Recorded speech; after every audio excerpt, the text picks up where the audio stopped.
Hello everyone, welcome to Edu Wallet. നാളെ രാവിലെ നിങ്ങൾക്ക് മാത്സ് പരീക്ഷയാണ്, ഓണപ്പരീക്ഷ.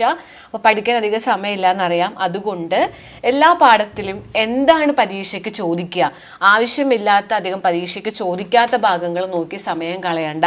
നമുക്ക് ഓരോ പാഠത്തിലെയും ഏറ്റവും ഇമ്പോർട്ടൻ്റ് ആയിട്ടുള്ള ടോപ്പിക്സ് ഏതൊക്കെയാണ്, അത് വേഗമായിട്ട് ഓരോരോ പാഠങ്ങളിലുള്ള ഈ പറയുന്ന ടോപ്പിക്കാണ് നിങ്ങൾ ഇപ്പോൾ പഠിക്കേണ്ടത്. ഇതൊക്കെ തന്നെയാണ് ഒരു മാത്സ് പരീക്ഷയ്ക്ക് ചോദിക്കാറുള്ളൂ. നേരെ നമുക്ക് വീഡിയോയിലേക്ക് കടക്കാം. അതിനു മുമ്പ് ഈ ഓണപരീക്ഷ കഴിഞ്ഞാൽ ഉടൻ തന്നെ നമ്മുടെ എഡ്ജു വാലറ്റ് +1 ഇംപ്രൂവ്മെന്റ് ബാച്ച് തുടങ്ങാണ്. +1 ഇംപ്രൂവ്മെന്റ് നമുക്ക് ഒക്ടോബറിലാണെന്ന് അറിയാലോ. അധികം ദിവസങ്ങളില്ല, മാക്സിമം നമുക്കൊരു 1.5 മാസമെങ്കിലും കിട്ടിയാലേ പഠിക്കാൻ പറ്റുള്ളൂ. അതുകൊണ്ട് ഈ ഓണപരീക്ഷ കഴിഞ്ഞ ഉടനെ നമ്മൾ ഓണക്കൊന്ന് കഴിഞ്ഞ് ഏകദേശം വെക്കേഷൻ്റെ ലാസ്റ്റോട് കൂടിയിട്ട് നമ്മുടെ +1 ഇംപ്രൂവ്മെന്റ് ബാച്ച് തുടങ്ങാണ്. ഫിസിക്സ്, കെമിസ്ട്രി, മാത്സ്, ഇംഗ്ലീഷ് ഈ സബ്ജക്ട്സ് ഒക്കെ ഇംപ്രൂവ് ചെയ്യാൻ ഉദ്ദേശിക്കുന്നവർ അഡ്മിഷൻ എടുത്തോളൂ. 8891758801 ഈ നമ്പറിലേക്ക് വാട്സപ്പിലേക്ക് മെസ്സേജ് അയക്കുക. ഒരു സബ്ജക്റ്റിന് 500 റുപ്പീസ് മാത്രമേ വരുന്നുള്ളൂ ഫീസ്. സിമ്പിളായിട്ട് ബേസിക് മുതലേ പറഞ്ഞ് എല്ലാ ടോപ്പിക്കും നമുക്ക് +1 ഇംപ്രൂവ്മെന്റ് എക്സാമിന് പഠിക്കാം. എക്സാമിന് വേണ്ട സംഭവങ്ങൾ മാത്രം സിമ്പിളാക്കി പഠിപ്പിക്കുന്ന ഒരു ബാച്ചാണ്, ലൈവ് ക്ലാസ് ആണ്. താല്പര്യമുള്ളവർ ഈ വാട്സപ്പ് നമ്പറിലേക്ക് ഒന്ന് മെസ്സേജ് അയച്ചിട്ടോ, ക്ലാസ്സിൻ്റെ ഡീറ്റെയിൽസ് ഒക്കെ കേട്ടിട്ട് അഡ്മിഷൻ എടുത്തോളൂ. നമ്മൾ ക്ലാസ് തുടങ്ങാറായിട്ടുണ്ട് കേട്ടോ. നേരെ വീഡിയോയിലേക്ക് കിടക്കാം. നമ്മൾ മാത്സിലെ ഉറപ്പുള്ള ടോപ്പിക്സ് ആണ് നോക്കാൻ പോകുന്നത്. റിലേഷൻസ് ആൻഡ് ഫങ്ഷൻസിലെ എന്തായാലും ചോദിക്കുന്ന ഒരു 100% ഉറപ്പുള്ള ടോപ്പിക്കാണ്. ഒരു റിലേഷൻ നിങ്ങൾക്ക് തന്നിട്ട് അത് റിഫ്ലെക്സീവ് ആണോ, സിമ്മട്രിക് ആണോ, ട്രാൻസിറ്റീവ് ആണോ, അല്ലെങ്കിൽ ഒരു റിലേഷൻ ഈക്വാലൻസ് റിലേഷൻ ആണോ എന്നാണ് ചോദിക്കുക. ഒരു 3 മാർക്കിന് ഇത് വന്നിരിക്കും, എല്ലാ പേപ്പറിലും ഉണ്ടാവാറുണ്ട്. Check whether the relation is reflexive, symmetric or transitive, അല്ലെങ്കിൽ ആ റിലേഷൻ ഈക്വാലൻസ് റിലേഷൻ ആണോ. ഓക്കെ, അടുത്ത ടോപ്പിക്ക് നിങ്ങൾക്ക് ഒരു ഫംഗ്ഷൻ തരും, f(x) എന്ന് പറഞ്ഞിട്ട് ഒരു ഫംഗ്ഷൻ തരും. ഇങ്ങനെ ആവാം, അല്ലെങ്കിൽ 3x എന്നാവാം. ഒരു ഫംഗ്ഷൻ തന്നിട്ട് അത് ബൈജക്റ്റീവ് ആണോ എന്ന് ചോദിക്കും. ബൈജക്റ്റീവ് ആണോ, അത് 1 ആണോ, ഓൺ 2 ആണോ എന്നാണ് ചോദിക്കുന്നത്. ഇനി അതല്ലെങ്കിൽ സെപ്പറേറ്റ് 1 ആണോ, ഓൺ 2 ആണോ എന്നും ക്വസ്റ്റ്യൻ ഉണ്ടാവും. ഈ പാഠത്തിൽ നിന്ന് നമുക്ക് എന്തായാലും ഒരു 3 ചോദ്യം ഉറപ്പാണ്. 12 മാർക്ക് നമുക്ക് ഈ പാഠത്തിൽ നിന്ന് ഉറപ്പായിട്ടും വരും. പിന്നെ ചെറിയ 1 മാർക്ക് ക്വസ്റ്റ്യൻസ് ഒക്കെ ഉണ്ടാവും. അപ്പോൾ ഒരു 15 മാർക്ക് നമുക്ക് ഇതിൽ നിന്ന് ഉറപ്പിക്കാൻ പറ്റും. അപ്പോൾ ഇതിൽ നിന്നുള്ള ഇത്തരം ക്വസ്റ്റ്യൻസും ആൻസേഴ്സും ഒക്കെ എക്സ്പ്ലെയിൻ ചെയ്യുന്ന വീഡിയോ അടുത്തത് വരുന്നുണ്ട്. ചാനൽ സബ്സ്ക്രൈബ് ചെയ്ത് വെച്ചോ, നോട്ടിഫിക്കേഷൻ ബെല്ല് ഓൺ ആക്കി വെച്ചോ. തൊട്ടടുത്ത വീഡിയോ ഇതാ ഒരു അരമണിക്കൂറിൽ നിങ്ങൾക്ക് വരും. അത് ഈ ചോദ്യങ്ങളൊക്കെ എക്സ്പ്ലെയിൻ ചെയ്തിട്ടാണ്. അടുത്ത ഒരു ചാപ്റ്റർ ഇൻവേഴ്സ് ട്രിഗണോമെട്രി ആണ്. ഇൻവേഴ്സ് ട്രിഗണോമെട്രിയിൽ എന്തായാലും ചോദിക്കുന്ന ചോദ്യമാണ് പ്രിൻസിപ്പൽ വാല്യൂ കാണുക. 2 മാർക്ക് ചോദിക്കുന്ന ചോദ്യമാണ്.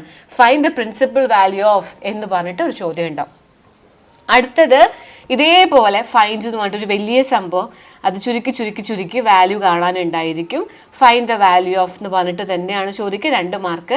ചിലപ്പോൾ വലുതാണെങ്കിൽ ഒരു 3 മാർക്കിനും നമുക്ക് ചോദിക്കും. പിന്നെ നമുക്ക് എക്സ്പ്രസ് ഇൻ സിംപ്ലസ്റ്റ് ഫോം എന്ന് പറഞ്ഞിട്ടൊരു ചോദ്യം ഉണ്ടാവും. ഇപ്പോൾ ടാൻ ഇൻവേഴ്സ് ഓഫ് എന്നൊക്കെ പറഞ്ഞിട്ട് ഇങ്ങനെയൊക്കെ തന്നിട്ട് ഇത് സിംപ്ലസ്റ്റ് ഫോമിലേക്ക് ആക്കുക, അതൊരു 3 മാർക്കിന് ഉണ്ടാവും. അങ്ങനെ നമുക്ക് ഇൻവേഴ്സ് ട്രിഗണോമെട്രി എന്ന് പറഞ്ഞ പാഠത്തിൽ നിന്ന് ഒരു 3 ചോദ്യം ഉണ്ടാവും.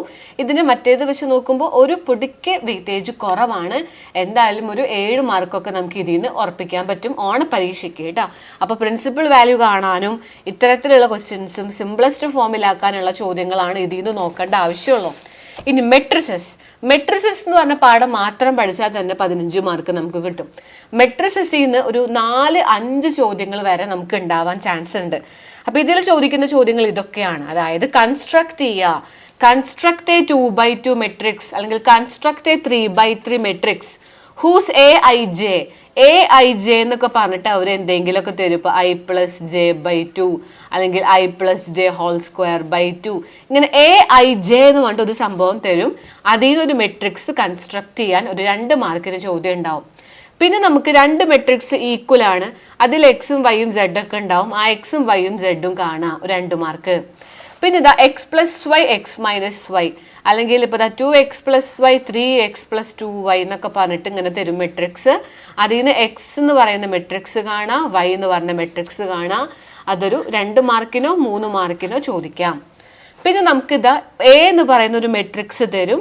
അതിൽ നിന്ന് A² - 5A- ഇങ്ങനെ കണ്ടുപിടിക്കാൻ.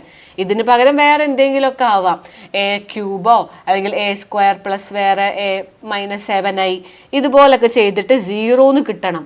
ഷോ ദാറ്റ് എന്ന് പറഞ്ഞിട്ട് ഒരു 3 മാർക്കിന്റെ ചോദ്യം ഉണ്ടാവും. പിന്നെ അതാ 4 മാർക്കിന്റെ ഉറപ്പുള്ള ചോദ്യമാണ്. ഒരു മെട്രിക്സ് നിങ്ങൾക്ക് തരും. ഇത് 100% ഉറപ്പാണ്. Express the matrix as sum of symmetric and skew symmetric. ഇതാണ് ഇതിൽ ഉറപ്പുള്ള ഒരു 4 മാർക്കിന്റെ ടോപ്പിക്. പിന്നെ എ എന്ന് പറഞ്ഞ മെട്രിക്സും ബി എന്ന് പറഞ്ഞ മെട്രിക്സ് തന്നിട്ട് A×B = B×A ആണോ അങ്ങനെ ചെക്ക് ചെയ്യാനൊക്കെ ആയിട്ട് ചോദ്യങ്ങൾ ഉണ്ടാവും, വെരിഫൈ ചെയ്യാൻ. ഇത്തരം ടോപ്പിക്സ് ആണ് മെട്രിസസിൽ നിന്ന് നമുക്ക് ഉണ്ടാവുക. അപ്പൊ ഈ ടോപ്പിക്സുകളൊക്കെ പഠിച്ചാൽ മതി. ഓക്കെ, എക്സും വൈയും സെഡും കാണാനും ഇങ്ങനെ തന്നിട്ട് XY കാണാനും ഐ വെച്ചിട്ടൊക്കെ ഉള്ള ചോദ്യങ്ങൾ, സിമെട്രിക് ആൻഡ് സ്ക്യൂ സിമെട്രിക് ഒക്കെയാണ് ഇതിൽ നിന്ന് പഠിക്കേണ്ടത്. ഇനി ഡിറ്റർമിനൻസ് എന്ന് പറയുന്ന പാഠം, ഇതിൽ നമുക്ക് 2 ഡിറ്റർമിനൻസ് ഇങ്ങനെ തരും. അതിൽ എക്സും വൈയും സെഡും ഒക്കെ ഉണ്ടെങ്കിൽ അത് കണ്ടുപിടിക്കുക. എ എന്ന് പറഞ്ഞ മെട്രിക്സ് തന്നിട്ട് A−1 കാണുക, അല്ലെങ്കിൽ എ എന്ന് പറഞ്ഞ മെട്രിക്സ് തന്നിട്ട് അഡ്ജോയിന്റ് ഓഫ് എ കാണുക, അല്ലെങ്കിൽ A×adjoint കാണുക. അങ്ങനെയുള്ള ചെറിയ ഒരു 3 മാർക്കിന് ചോദ്യം ഉണ്ടാവും. എയും ബിയും തന്നിട്ട് A×Bയുടെ ഇൻവേഴ്സ് B−1 ആണോ ഒരു 3 മാർക്കിന് വെരിഫൈ ചെയ്യാനുള്ള ചോദ്യം. അപ്പൊ ഇൻവേഴ്സ് കണ്ടുപിടിക്കാനും മെട്രിക്സ് മൾട്ടിപ്ലിക്കേഷനൊക്കെ നമുക്ക് ഇവിടെ ആവശ്യമാണ്. പിന്നെ ഇതാ എ എന്ന് പറഞ്ഞ മെട്രിക്സ് തന്നിട്ട് വെരിഫൈ ചെയ്യാൻ ഈ സൈഡും ഈക്വൽ ആണോ. ഇതൊക്കെ ഞാൻ അടുത്ത വീഡിയോയിൽ ഉൾപ്പെടുത്താം. അടുത്ത നമുക്ക് ഇനി 2 വീഡിയോസ് വരുന്നുണ്ട്. അതിൽ ഞാൻ ഈ പറഞ്ഞ ടോപ്പിക്സിൽ നിന്നൊക്കെ ഉള്ള ചോദ്യങ്ങൾ ഞാൻ ബേസിക്കായി സിമ്പിളായിട്ട് പറഞ്ഞുതരാം. ഉണ്ടോ, ഇങ്ങനെ തന്നിട്ട് ഇത് ചെയ്യുക. അപ്പോൾ A×3 ചെയ്തിട്ട് ഡിറ്റർമിനന്റ് കാണണം. 27 ഡിറ്റർമിനന്റ് ഓഫ് A ചെയ്തിട്ട് രണ്ടും ഈക്വൽ ആണോ എന്ന് നമ്മളോട് ചോദിക്കുകയാണ്. പിന്നെ ഇതാ 6 മാർക്കിന്, ഇതൊരു 3 മാർക്കിന്റെ ചോദ്യമാണ്. 6 മാർക്ക് 100% ഉറപ്പുള്ള ചോദ്യമാണ്. Solve the system of equation. ഇത് വന്നിരിക്കും. എക്സ് വൈ സെഡ് ഒക്കെ വെച്ചിട്ട് ഒരു 3 എണ്ണം നമുക്ക് തരും. അത് സോൾവ് ചെയ്യുക. 6 മാർക്ക് ലാസ്റ്റ് ചോദ്യമാണ് 6 മാർക്കിന്റെ. എന്തായാലും ഇത് വരും. ഇത് നന്നായി പഠിച്ചോളൂ. ഞാൻ ഇന്നത്തെ ക്വസ്റ്റ്യൻ അടുത്ത വീഡിയോയിൽ ഉൾപ്പെടുത്തുന്നുണ്ട്, കാണാൻ മറക്കണ്ട. അപ്പം ഇതിൻ്റെ ഒക്കെ ചോദ്യങ്ങൾ കിട്ടണം, ഇതൊക്കെ എങ്ങനെ ചെയ്യണം എന്ന് അറിയണം എന്നുണ്ടെങ്കിൽ അടുത്ത വീഡിയോ നോക്കിയാൽ മതി, നമ്മൾ ഇടുന്നതാണ്. അടുത്തത് കണ്ടിന്യൂറ്റി ആൻഡ് ഡിഫറൻഷ്യബിലിറ്റി. നിങ്ങൾ ഈ മെട്രിക്സും ഡിറ്റർമിനൻസും വരെ പഠിച്ചു.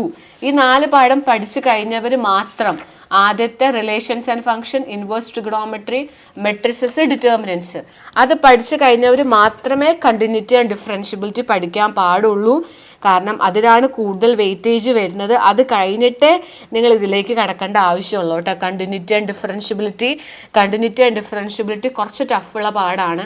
അപ്പം അത് എല്ലാം പഠിച്ചു കഴിഞ്ഞവർ സമയം ഉണ്ട്, ബാക്കിയുള്ള പാഠം ഓക്കെ ആയി എന്നുള്ളവർ മാത്രം ഈ പാഠം പഠിച്ചാൽ മതി. ഇത് പഠിക്കാൻ ഉദ്ദേശിക്കുന്ന കുട്ടികളാണെങ്കിൽ നിങ്ങൾ പഠിക്കേണ്ടത് ഇതിലെ f(x) എന്ന് പറഞ്ഞൊരു ഫംഗ്ഷൻ നിങ്ങൾക്ക് തന്നിട്ട് കണ്ടിന്യൂസ് ആണോ എന്നാണ് ചോദിക്കുക. ഒരു 2 മാർക്കിനോ 3 മാർക്കിനോ ചോദ്യം. പിന്നെ നിങ്ങൾക്ക് കണ്ടിന്യൂസ് ആണെന്ന് പറയും. നിങ്ങളോട് ഓൾറെഡി ഈ ഫംഗ്ഷൻ കണ്ടിന്യൂസ് ആണെങ്കിൽ ഇതിൽ നിന്ന് A കാണാം, B കാണാം, അല്ലെങ്കിൽ K കാണാം, അങ്ങനെയുള്ള ചോദ്യം ഉണ്ടാവും. ഒരു 3 മാർക്ക് കണ്ടിന്യൂസ് ആണ് എന്ന് പറഞ്ഞിട്ട്. പിന്നെ നമുക്ക് ഇതാ ഡെറിവേറ്റീവ് കാണാൻ ഈ ടൈപ്പ് ഒക്കെയാണ് ചോദിക്കുക. ഒരു 3 ക്വസ്റ്റ്യൻ നമുക്ക് ഡെറിവേറ്റീവ് കാണാൻ എന്തായാലും ഉണ്ടാവും കേട്ടോ, 3 ക്വസ്റ്റ്യൻ. അപ്പൊ ഇവിടെ എന്താണ് പറഞ്ഞിരിക്കുന്നത്, ഇവിടെ ഈ ഭാഗത്ത് നിന്ന് ഡെറിവേറ്റീവ് കാണാൻ നമ്മളോട് എങ്ങനെ പരീക്ഷയ്ക്ക് ചോദിക്കുക, ഇതേപോലെ ഒന്നെങ്കിൽ സൈനിന്റെ ഉള്ളില് അതിന്റെ ഉള്ളില് അങ്ങനെ ചെയിൻ പോലെ തന്നിട്ട് ഡെറിവേറ്റീവ് കാണാൻ. ഒരാളുടെ മുകളിൽ വേറൊരാൾ വന്നിട്ട് ഡെറിവേറ്റീവ് കാണാൻ. എക്സും വൈയും തന്നിട്ട് ഇങ്ങനെ ടീയും തീറ്റൊക്കെ ഉണ്ടാവും, അവരിൽ നിന്ന് ഡെറിവേറ്റീവ് കാണാൻ. ഇതുപോലെ നീണ്ടു തന്നിട്ട് ഡെറിവേറ്റീവ് കാണാൻ. ഈ ടൈപ്പൊക്കെയാണ് ഡെറിവേറ്റീവ്സ് ചോദിക്കുക. ഇത് നമുക്കൊരു 6 മാർക്ക്, ഓരോന്നിനും 2 വെച്ചിട്ട് 6 മാർക്ക് ഉണ്ടാവും. അപ്പൊ ഡെറിവേറ്റീവ്സിൽ ഇത്തരം ടൈപ്പാണ് ചെയ്ത് പഠിക്കേണ്ടത്. അപ്പോൾ ഇത്രയൊക്കെയാണ് നിങ്ങളുടെ ഓണപരീക്ഷയ്ക്ക് ആദ്യത്തെ 5 പാഠങ്ങളിൽ നിന്ന് പരീക്ഷയ്ക്ക് ചോദിക്കുന്ന ചോദ്യങ്ങൾ. നമുക്ക് അടുത്ത വീഡിയോ ആയിട്ട് കാണാം. ഞാൻ അടുത്ത വീഡിയോ നിങ്ങൾക്ക് വേണ്ടി ഇടാൻ പോവാണ്. 1/2 മണിക്കൂറിൽ നമ്മുടെ ഈ ചാനലിൽ വരും. അതിൽ നമ്മൾ ഈ പറഞ്ഞ ഭാഗത്തു നിന്നുള്ള ക്വസ്റ്റ്യൻസും ആൻസേഴ്സും ഒക്കെ ആയിട്ടാണ് വരാൻ പോണത്. ജസ്റ്റ് ഇതാ കാണിച്ചു തരാം. ഇതാണ് നമ്മുടെ ഫസ്റ്റ് ക്വസ്റ്റ്യൻ. തൊട്ടടുത്ത വീഡിയോ നോക്കുക. അത് കഴിഞ്ഞിട്ട് ഒരു വീഡിയോ കൂടി വരുന്നുണ്ട്. അതിലേറ്റവും ഉറപ്പുള്ള ചോദ്യമാണ്.